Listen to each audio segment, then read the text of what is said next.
Yo guys, what is going on? JPS back for another video, and today we're going to be reacting to top 10 Americanisms that really annoy British people. And to be quite honest, this video is probably something that annoys British people.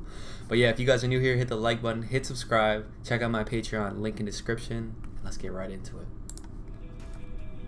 Put away the potato chips, say no to sweaters, and fight the fanny pack. Welcome to Watch Mojo UK. And oh, actually guys, hold on. Before we get into this, I need you guys to comment down below and say things that I say that annoy you.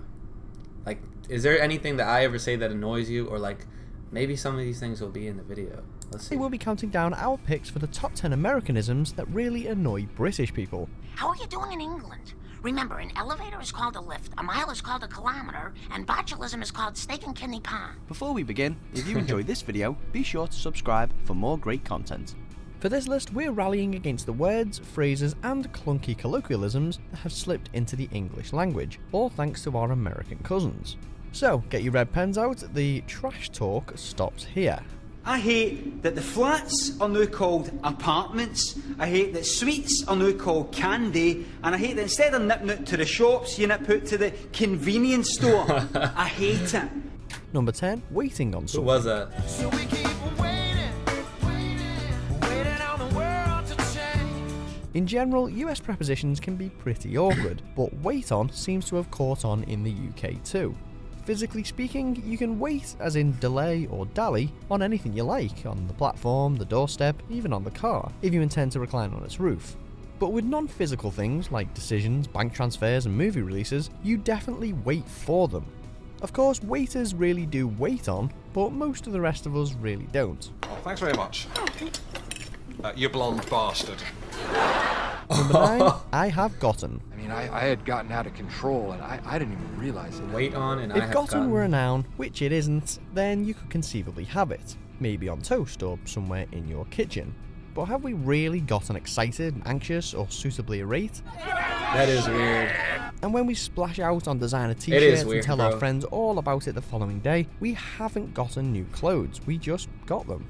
In Got some fairness, new most drip. linguists agree that this sneaky suffix is rooted in traditional British English. Think ill-gotten gains, but it's a mostly American habit nowadays. Yes, might have gotten away with it too. If it wasn't for these blasted kids and their dog.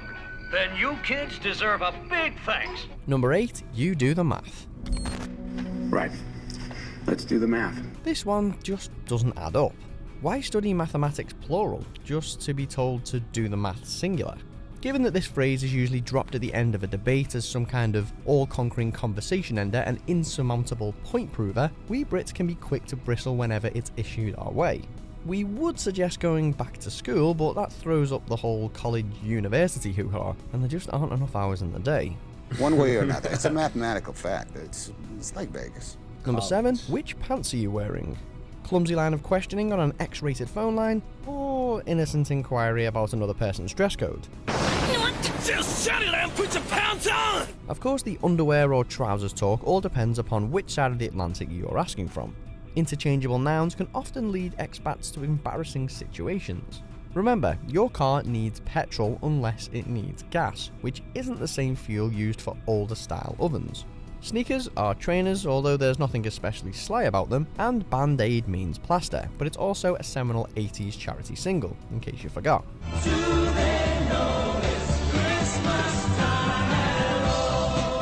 Number 6, finding the first floor. To another small but significant difference between British and American English, and one which, having crept over from the States, can cause understandable confusion in the UK. When you walk into a building at street level, you're on the ground floor, not the first floor. What? The first floor is one flight of stairs upwards, but the Americanism says that that level is the second floor. It's not, but you can start to see why it's vital that the lift's in full working order. Number 5, have a nice... Yo, that's funny though. It changes for me. Like sometimes I be going in buildings and it's the ground floor when you first walk in, and then sometimes that's the first floor and there's like a star on it in the elevator. I don't know, it just changes. It's weird. You can start to see why it's vital that the lift's in full working order. Number 5, have a nice day. Thanks. That's nice. Don't tell me what to do. In general, most Brits balk at Americans' apparently unbridled enthusiasm, but it's difficult to criticise their commitment to peppy customer service. But phrases like good job and have a great day can sound forced and insincere when muttered with the moodiness of a Brit cold caller. Why the f do you keep asking me that? It's all in the delivery, this one. Of course, everyone should try to be good to everyone else, and wishing someone well is a lovely thing to do, but let's say it like we mean it.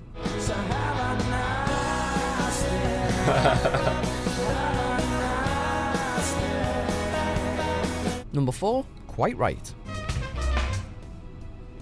Not quite my tempo. Again, this Americanism mostly frustrates because of the misunderstandings it can inspire. We Brits mostly use quite as a middle ground between not at all and absolutely, for words like dangerous, delicate, or difficult.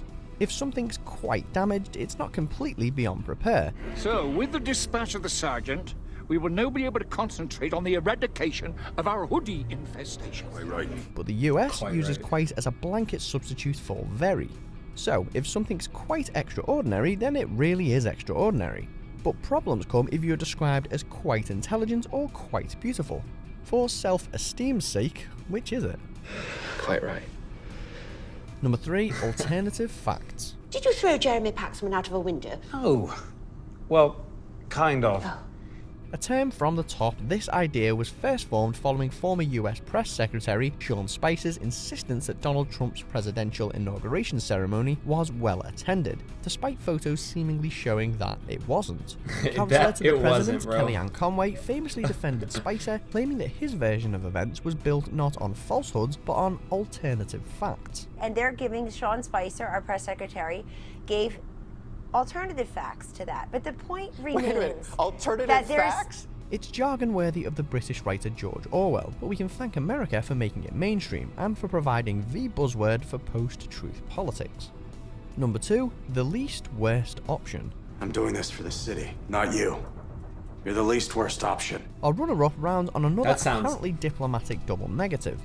It's crazy because, like, you say stuff like this, and I feel like when you think about it, everything sounds dumb. Like, when you think about the true, like, a word, it just sounds stupid. You know what I mean? Like, how do words even come about? Especially phrases. So if you, like, micro-examine a phrase, obviously it's going to come across as dumb. But did these actually annoy you guys? Let me know. You're the least worst option. Our runner-up rounds on another apparently diplomatic double negative, and 3 words which really mean nothing at all. Because what can a least worst option ever really be? It's true. If there's something worse than the worst possible something, then the first worst something was never the worst in the first place. You have a better bad idea than this? This is the best bad idea we have, sir. By far. It's pretty simple, really. Anything that's less worse than anything else can't possibly be labelled the worst, and the least worst of those things that are less worse is actually the best option available. I'm so confused. Hallelujah. Number 1, I could care less. I could care less. I say that a lot. I just want to do my job. Delivered when someone's past the point of caring, and if you've stuck with this video, then this presumably isn't you, so bravo. I couldn't care less makes perfect sense. Lose 2 letters and an apostrophe, however, and it definitely does not. I really couldn't care less. I could care less implies that there's still some caring to be had, which is rarely what the person speaking wants to convey. I could care less is like conceding that worse things have happened, but with regard to American English, they rarely have. Because that, as an expression for not or hardly caring, just makes no sense.